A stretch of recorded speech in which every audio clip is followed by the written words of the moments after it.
ಕಳೆದ ಕೆಲ ವರ್ಷಗಳ ಹಿಂದೆ ಮಂಗಳೂರಿನಲ್ಲಿ ನಡೆದಂತಹ ಹೋಮ್ ಸ್ಟೇ ದಾಳಿ ಪ್ರಕರಣದ ಎಲ್ಲ ಆರೋಪಿಗಳು ಖುಲಾಸೆಗೊಂಡಿದ್ದಾರೆ.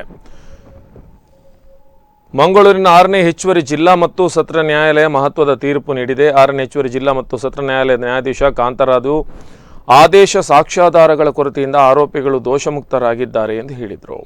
ಒಟ್ಟು 44 ಆರೋಪಿಗಳ ಪೈಕಿ 3 ಸಾವನ್ನಪ್ಪಿದ್ರು. ಓರ್ವ ಪತ್ರಕರ್ತ ನವೀನ್ ಸುರಂಜೆ ಪ್ರಕರಣ ನ್ಯಾಯಾಲಯ ಕೈಬಿಟ್ಟಿತ್ತು. ಇನ್ನು ಉಳಿದ 40 ಆರೋಪಿಗಳನ್ನು ದೋಷ ಮುಕ್ತಗೊಳಿಸಿ ಕೋರ್ಟ್ ವಕೀಲರಾದ ಶಂಭು ಶರ್ಮಾ, ಕಿಶೋರ್ ಕುಮಾರ್ ಅವರ ತಂಡ ಆರೋಪಿಗಳ ಪರ ವಾದ ಮಂಡಿಸಿತ್ತು. 12 ವರ್ಷಗಳ ಬಳಿಕ ಮಂಗಳೂರು ಕೋರ್ಟ್ನಿಂದ ಅಂತಿಮ ತೀರ್ಪು ಹೊರಬಿದ್ದಿದೆ. 2012 ಜುಲೈ 28ರಂದು ಮಂಗಳೂರಿನ ಪಡೀಲ್ ಬಳಿಯ ಹೋಮ್ಸ್ಟೇಗೆ ದಾಳಿ ನಡೆದಿತ್ತು.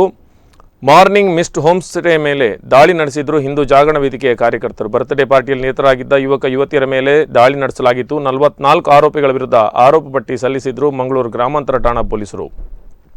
ಈ ಪ್ರಕರಣ ಸಂಬಂಧ 2 ಪತ್ರಕರ್ತರನ್ನು ಬಂಧಿಸಿದ್ರು ಪೊಲೀಸರು. ಇದರಲ್ಲಿ ಓರ್ವ ಪತ್ರಕರ್ತನ ಕೇಸ್ ವಾಪಸ್ ಪಡೆಯಲಾಗಿತ್ತು. ಇದೀಗ ಸಾಕ್ಷ್ಯಾಧಾರಗಳ ಕೊರತೆಯಿಂದ ಎಲ್ಲ ಆರೋಪಿಗಳು ಖುಲಾಸೆಗೊಂಡಿದ್ದಾರೆ.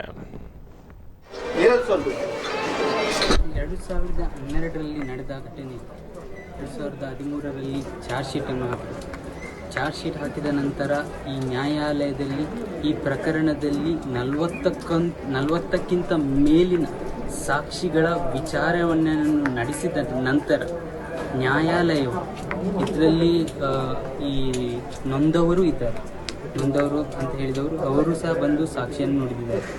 ಹಾಗೂ ಈ ಪೊಲೀಸರು ಸಾಕ್ಷಿಗಳು ಎಲ್ಲ ಸಾಕ್ಷಿಗಳ ವಿಚಾರಣೆ ನಡೆದ ನಂತರ ಈಗ ಕೋರ್ಟು ಸಾಕ್ಷ್ಯಾಧಾರಗಳ ಕೊರತೆ ಇರುವುದರಿಂದ ಈ ಮಹತ್ವದ ತೀರ್ಪನ್ನು ಹೊರಡಿಸಿದ್ದಾರೆ.